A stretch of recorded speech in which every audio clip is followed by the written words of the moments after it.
ನಿನಗೆ ಈಗಲಾದರೂ ಅರ್ಥ ಆಗ್ತಿದ್ಯಾ ನಾನೇನು ಹೇಳ್ತಿದ್ದೀನಿ ಅಂತ? ಆ ಆರಾಧನಾ ಈ ಮನೆಗೆ ಬಂದಿರದೆ ಸೇಡ್ ತೀರ್ಸ್ಕೊಳ್ಳೋಕ್ಕೆ.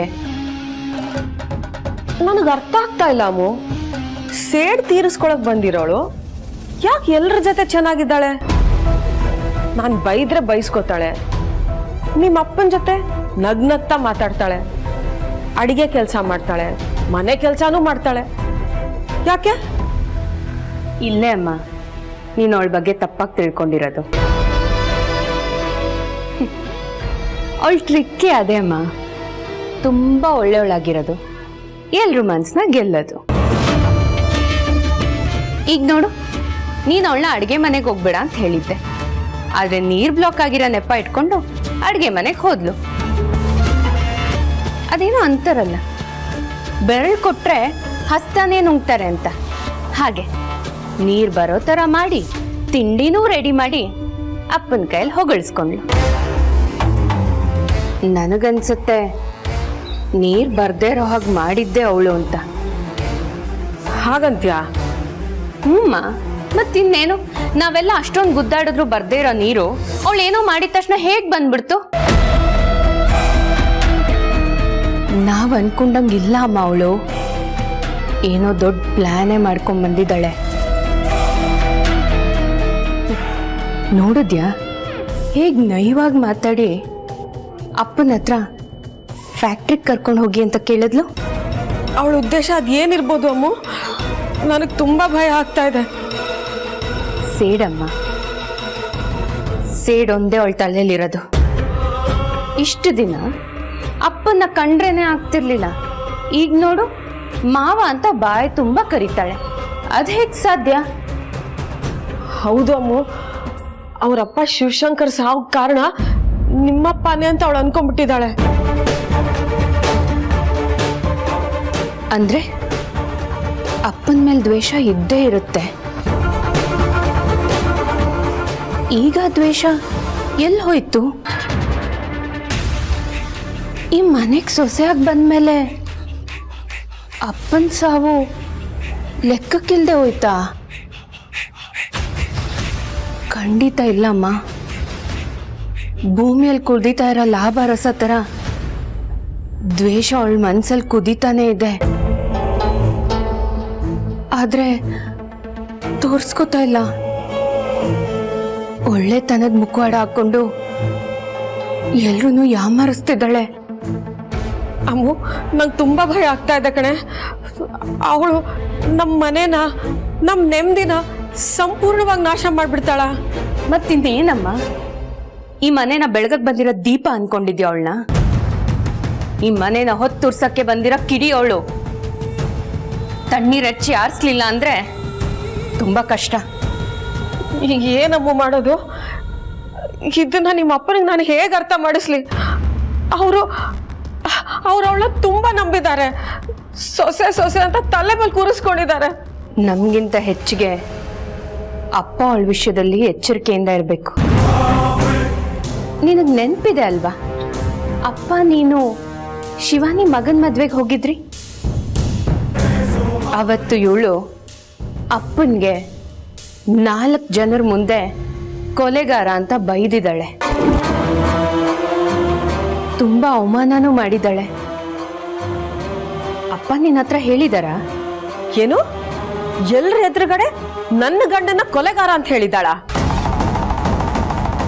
ಇಲ್ಲ ಅಮ್ಮು, ನಿಮ್ಮ ಅಪ್ಪ ನನ್ನ ಹತ್ರ ಶಿವು ಮಗಳು ಸಿಕ್ಕಿದ್ಲು, ಶಿವು ಸಾವಿಗೆ ನಾನೇ ಕಾರಣ ಅಂತ ಅವಳು ತಪ್ಪು ತಿಳ್ಕೊಂಡಿದ್ದಾಳೆ ಅಂತ ಅಷ್ಟೇ ಹೇಳಿದ್ರು. ಆದ್ರೆ ಅವಳು ಅವ್ರನ್ನ ಈ ತರ ಅವಮಾನ ಮಾಡಿದ್ದಾಳೆ ಅಂತ ನನಗೆ ಹೇಳೇ ಇಲ್ಲ. ಹಾಗಿದ್ರೆ ಅಪ್ಪ ನಿನ್ನ ಹತ್ರ ವಿಷಯನ ಮುಚ್ಚಿಟ್ಟಿದ್ದಾರೆ. ಅದು ಅವಳು ಶಿವಶಂಕರ್ ಮಗಳು ಅನ್ನೋ ಒಂದೇ ಒಂದು ಕಾರಣಕ್ಕೆ. ಯಾಕಪ್ಪ ಅವಳನ್ನ ಅಷ್ಟೊಂದು ಮೆರೆಸ್ತಿದ್ದಾರೆ ಅಮ್ಮ? ಹೀಗೆ ಮುಂದುವರೆದ್ರೆ ಅವಳು ಒಂದಿನ ಅಪ್ಪನ್ನ, ಈ ಮನೆನ ಮುಳುಗಿಸ್ಬಿಡ್ತಾಳೆ. ಅಮ್ಮ, ನನ್ನ ಮಾತಿನ ಮೇಲೆ ನಂಬಿಕೆ ಇಲ್ವಾ? ಆರಾಧನಾ ನಿಮ್ಮ ಅಪ್ಪನ ಕೊಲೆಗಾರ ಅಂತ ಬೈದಿದ್ದಾಳೆ ಅಂತ ನನಗೆ ನಂಬಿಕೆ ಆಗ್ತಾ ಇಲ್ಲ ಅಮ್ಮು. ನಿಂಗೆ ಅಷ್ಟೊಂದು ಅನುಮಾನ ಇದ್ರೆ ಈಗಲೇ ಮೂರ್ತಿ ಅಂಕಲ್ಗೆ ಫೋನ್ ಮಾಡಿ ಕೇಳು. ಅಪ್ಪ ಮತ್ತೆ ಮೂರ್ತಿ ಅಂಕಲ್ ಮಾತಾಡ್ಕೊಂಡಿದ್ದು ನಾನೇ ಕೇಳಿಸ್ಕೊಂಡಿದ್ದೀನಿ.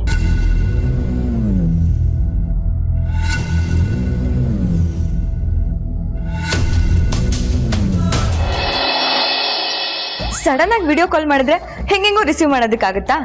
ಓ ಏನಂಗಂದ್ರೆ ಫಸ್ಟ್ ಟೈಮ್ ಗಂಡ ವಿಡಿಯೋ ಕಾಲ್ ಮಾಡ್ತೀಯಾನೆ, ಒಂದು ರೌಂಡ್ ಕನ್ನಡಿ ಮುಂದೆ ನಿಂತ್ಕೊಂಡು ನೀವು ಹೆಂಗೆ ಕಾಣ್ತಿದ್ದೀರಾ, ಚೆನ್ನಾಗಿ ಕಾಣ್ತಿದ್ದೀನಾ, ಲಿಪ್ಸ್ಟಿಕ್ ಹಾಕೊಂಡಿದ್ದೀನಾ, ಮೇಕಪ್ ಹಾಕೊಂಡಿದ್ದೀನಾ, ಸೀರೆ ಸರಿ ಇದೆಯಾ ಅದೆಲ್ಲ ನೋಡ್ಕೊಂಡು ಆಮೇಲೆ ರಿಸೀವ್ ಮಾಡೋಣ ಅನ್ಕೊಂಡ್ರಾ?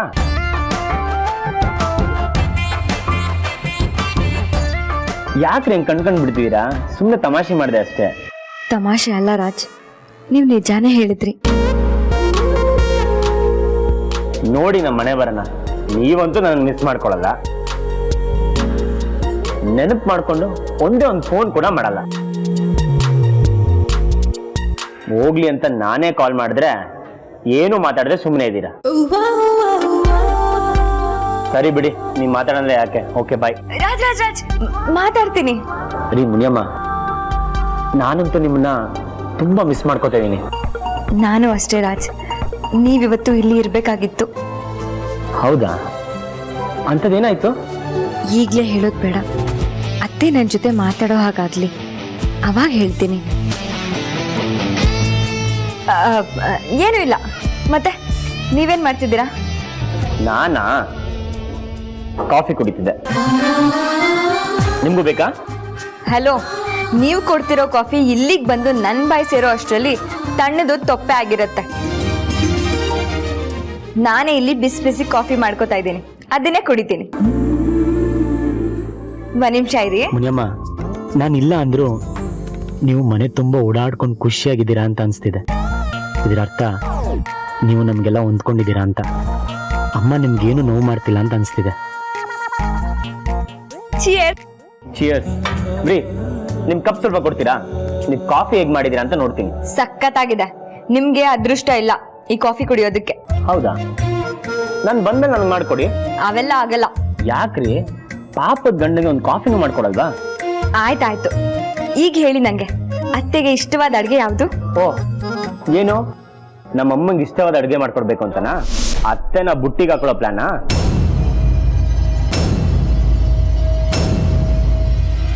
ಹ್ಞೂ, ಮತ್ತೆ ಈ ಮನೇಲಿ ಬದುಕಬೇಕು ಅಂದ್ರೆ ನಮ್ಮ ಅತ್ತೆನ ಬುಟ್ಟಿಗೆ ಹಾಕೊಳ್ಳೋದು ಬೇಡ್ವಾ?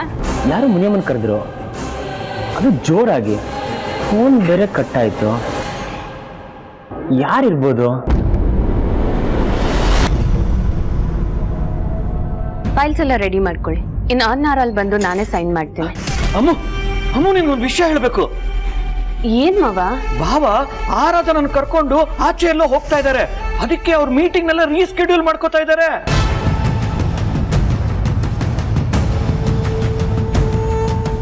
ಆ ಹಳೆ ಫ್ಯಾಕ್ಟ್ರಿಗೆ ಆ ಆರಾಧನನ್ನ ಕರ್ಕೊಂಡು ಹೋಗೋದು ಅಪ್ಪಂಗೆ ಅಷ್ಟೊಂದು ಇಂಪಾರ್ಟೆಂಟಾ? ಅದೇ ನನಗೂ ಆಶ್ಚರ್ಯ ಆಗ್ತಾ ಇದೆ ಅಮ್ಮು. ಇದಕ್ಕೆ ಗೊತ್ತು ಭಾವ ಎಷ್ಟೊಂದು ಆರ್ಗನೈಸ್ಡ್ ವ್ಯಕ್ತಿ ಅಂತ. ಟೈಮ್ಗೆ ತುಂಬಾ ಬೆಲೆ ಕೊಡ್ತಾರೆ ಅವರು, ಯಾರನ್ನೂ ಕಾಯಿಸೋದಿಲ್ಲ. ಅವ್ರು ಅನ್ಕೊಂಡಿದ್ ಕೆಲಸ ಆಗ್ಬಿಡ್ಬೇಕು. ಹಂಗಿರೋರು ಅವ್ರ ಮೀಟಿಂಗ್ಸ್ನೆಲ್ಲ ಪೋಸ್ಟ್ಪೋನ್ ಮಾಡ್ತಾ ಇದ್ದಾರೆ ಅಂದ್ರೆ ಈ ಹುಡುಗಿ ಯಾವ ಮಟ್ಟಕ್ಕೆ ಭಾವನ್ ತಲೆ ಕೆಡ್ಸಿರ್ಬೇಕು ಯೋಚನೆ ಮಾಡು. ಅವಳು ಯಾರ ಮಗಳು ಅನ್ನೋದ್ರ ಮೇಲೆ ಅಪ್ಪ ಕೊಡ್ತಿರೋ ಇಂಪಾರ್ಟೆನ್ಸ್ ನಿಂತಿದೆ ಅಲ್ಲ ಮಾವ. ಅದೇ ಇವಾಗ ನಮ್ಗೆಲ್ಲ ಕುತ್ತಿಗೆಗೆ ಬಂದಿರೋದು. ನಾನೇನು ಈಸಿಯಾಗಿ ಇವಳ ಮನೆಯಿಂದ ಆಚೆ ಕಳಿಸ್ಬಿಡ್ಬೋದು, ಆಮೇಲೆ ನಮ್ಮ ದಿಶಾನ ಸುಶಾಂತ್ಗೆ ಗಂಟು ಹಾಕ್ಬಿಡ್ಬೋದು ಅನ್ಕೊಂಡೆ. ಆದ್ರೆ ಇಲ್ಲಿ ಆಗ್ತಿರೋದೇ ಬೇರೆ. ನನಗೆ ನಿಮ್ಮ ಅತ್ತೆ ದಿನ ಬೆಂಡೆತ್ತುತ್ತಾ ಇದಲ್ ಕಣಮ್ಮ. ನಾನು ಏನ್ ಮಾಡ್ಬೇಕು ಹೇಳು? ಅಲ್ಲಮ್ಮ, ನಿನ್ ನಗುಗ್ ಏನಮ್ಮ ಅರ್ಥ? ಪ್ರಾಬ್ಲಮ್ಮು ನೀವ್ ಅನ್ಕೊಂಡಿರೋ ಅಷ್ಟು ಟಫ್ ಆಗಿಲ್ಲ ಮಾವ. ಏನೇನೇನೇನು ಟಫು ಇಲ್ವಾ? ಗಾಳಿ ತೂರ್ಕೊಂಬಂದಿರೋ ಕಸ ಅವಳು. ಗೂಡ್ಸಿ ಆಚೆ ಹಾಕ್ಬೇಕು ಅಷ್ಟೇ ಅವಳನ್ನ. ಅದೇಗೆ? ಅದಕ್ಕೆ ನೀವು ನನಗೆ ಸಹಾಯ ಮಾಡ್ಬೇಕು. ಹೋಗಮ್ಮ, ನಾನು ಸುಮ್ನೆ ಯಾರಿಗೂ ಸಹಾಯ ಮಾಡಲ್ಲ. ಅದರಿಂದ ನನಗೇನಾದ್ರೂ ಯೂಸ್ ಆಗ್ಬೇಕು. ಯೂಸ್ ಯಾಕಿಲ್ಲ ಮಾವ? ನೀವೇ ಹೇಳ್ದಾಗೆ ಆರಾಧನ ಈ ಮನೆಯಿಂದ ಆಚೆ ಹೋದ್ರೆ ದಿಶಾ ಈ ಮನೆ ಸೊಸೆ ಸ್ಥಾನಕ್ಕೆ ಬರ್ತಾಳಲ್ವಾ? ಅಂದ್ರೆ ಇನ್ನೂ ಹೋಪ್ ಇದೆ ಅಂತೀಯ? ನಂಬೋದ ನಿನ್ನ? ಖಂಡಿತ ಮಾವ, ನೀವು ನನ್ನ ಜೊತೆ ನಿಲ್ಲಿ ಸಾಕು. ಆ ಆರಾಧನ ಅನ್ಕೊಂಡಿದ್ದು ಯಾವುದೂ ಆಗಲ್ಲ.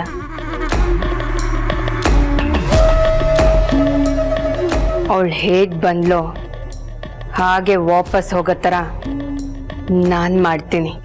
ಸರಿ, ಈಗ ನಾನೇನ್ ಮಾಡ್ಬೇಕು? ಸೂಪರ್ ಅಮ್ಮ, ಹೀಗೆ ಮಾಡೋಣ. ಹ